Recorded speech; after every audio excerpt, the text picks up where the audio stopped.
Well, good afternoon. I come from Egypt,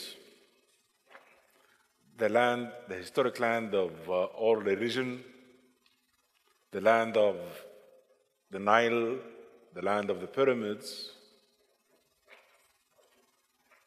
the land of history, and the land of civilization, the land of long-standing peace and harmony. Looking to the world today, I can but not ask the question of what's wrong with the world and what's wrong with Egypt. And allow me to ask you, are we doing well? Can we do better? Today, I have one message. It's about the better world, and specifically about that we need to act to make this world better. It's about a dream. And every one of us, I see today, about contributing to a better world.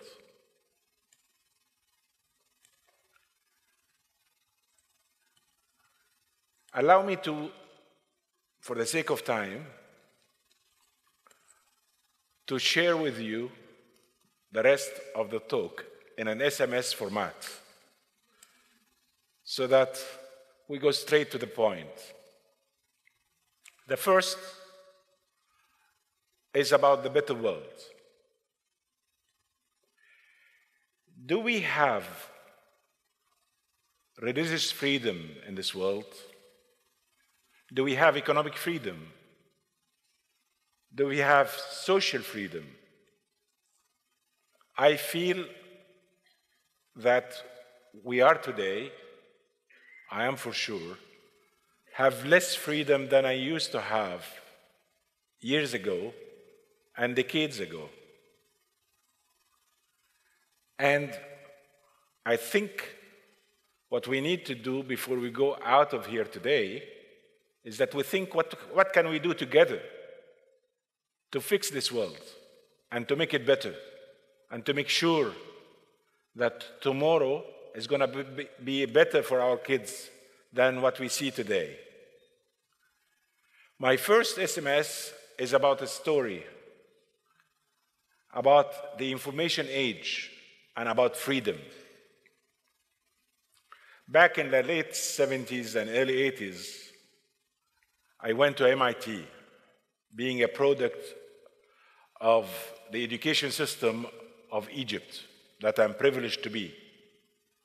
And at MIT, I joined a group of leaders in research and education and in knowledge that every day they are trying to ask a question and think about how to answer it.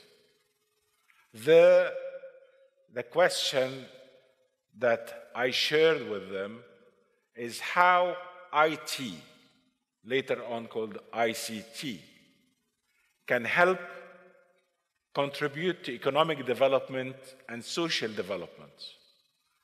And the two words that I added, how can this accelerate economic and social development in developing countries, where I come from? After graduating and getting an advice to go back, and I had a dream during my studies about building what we call it a center for information and decision support systems, which was en vogue at the time, contributing primarily to corporate America and multinationals.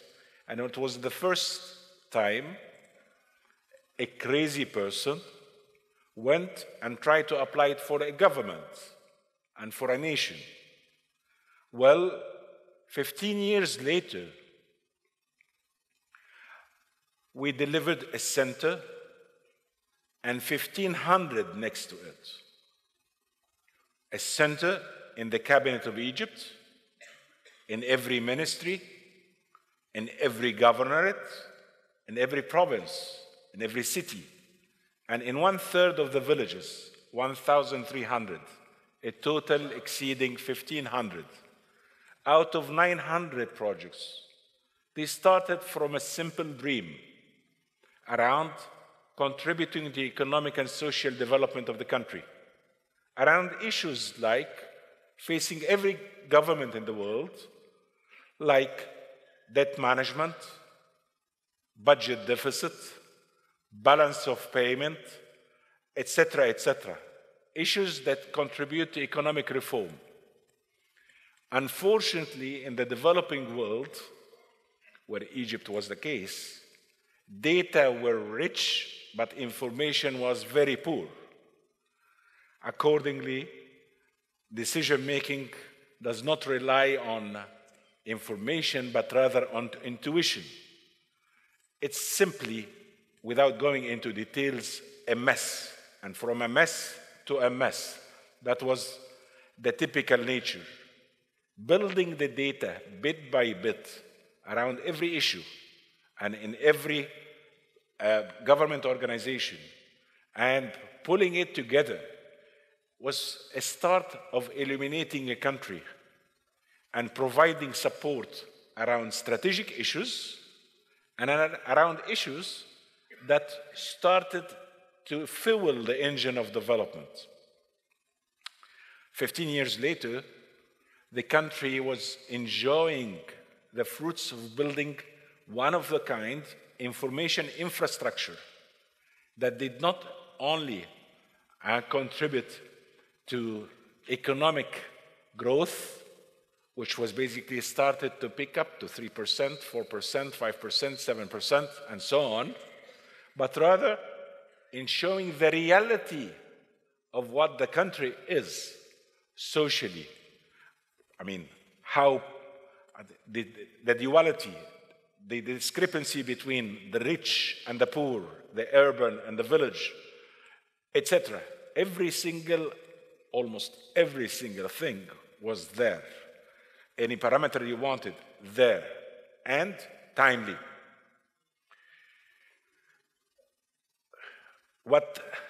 By the end of the 80s, this provided a promise for a country that could have been on the path to be not only a developing country, but going into the developed country roots. However, the lack of political rationality and societal integrity and social,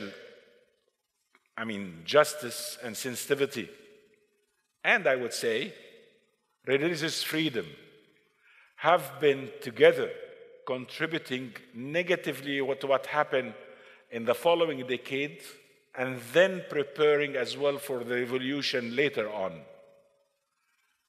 What happened was simple and basic. There were poverty, but politicians didn't like to hear the word poverty. There was a very specific poverty map.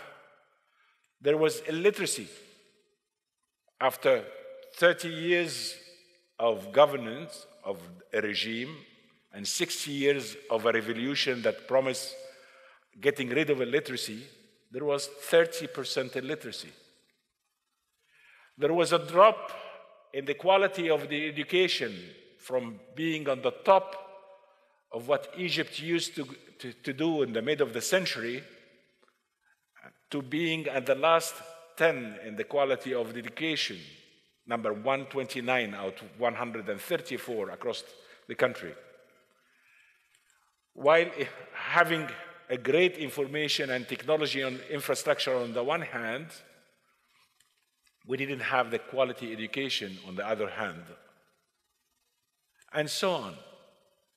At the same time, with poverty, there was an underground buildup of a religious infrastructure that was politically motivated. And guess what? 10 years later, poverty and technology, and they say the internet made the revolution, a great revolution on January 25th. However, 3 weeks later, it was kidnapped by those who are basically trained and more powerful underground and above the ground.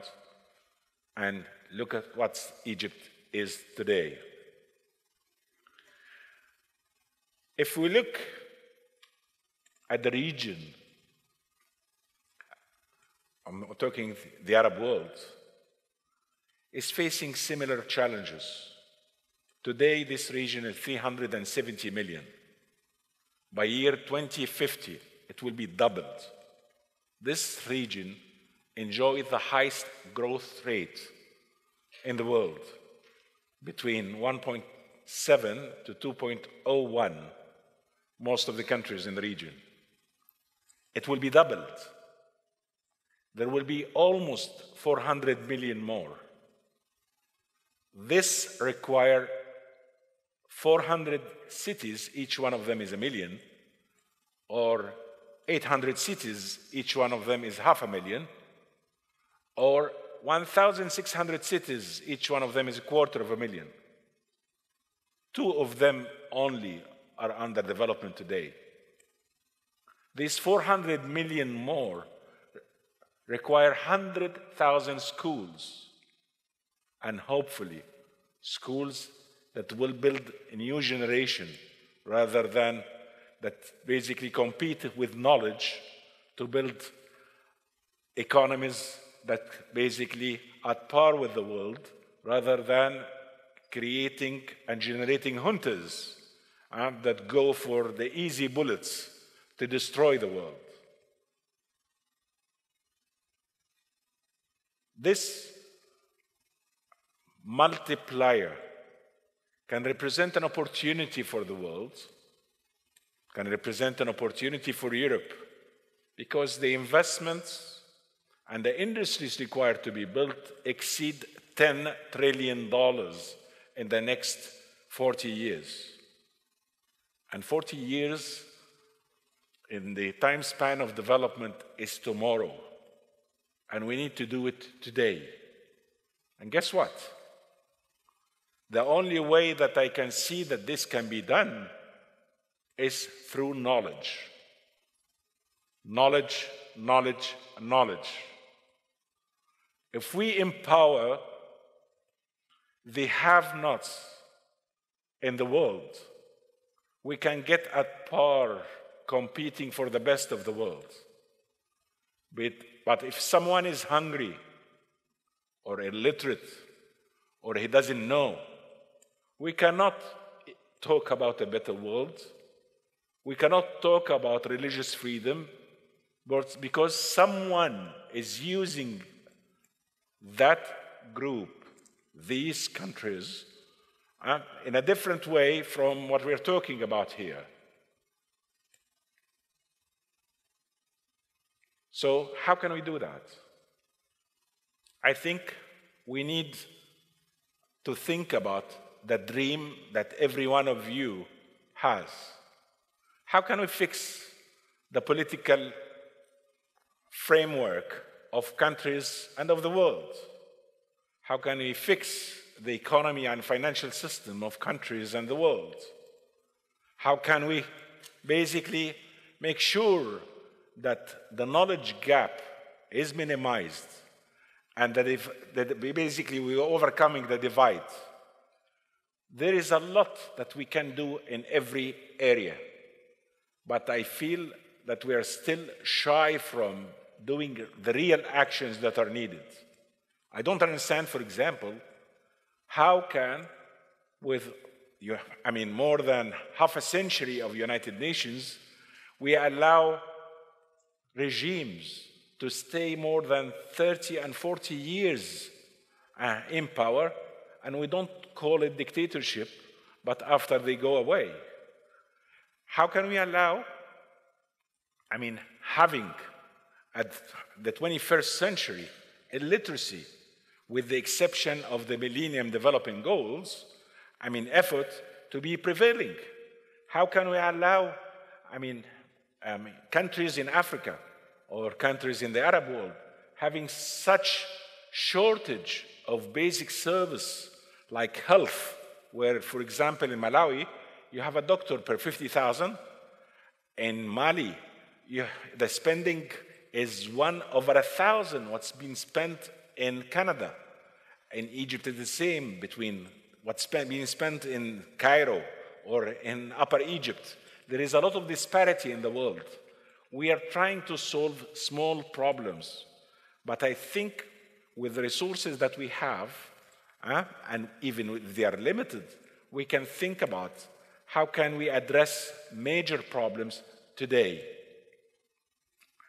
So the question is, can we think together? Can we dream? Can we learn?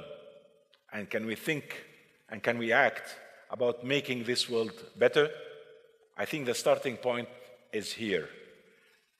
To think about it and to make sure that what we built is going to build a harmonious world, a world that's economically developed, that enjoys happiness, that enjoys prosperity, that enjoys knowledge, justice, as well as religious freedom. Thank you very much.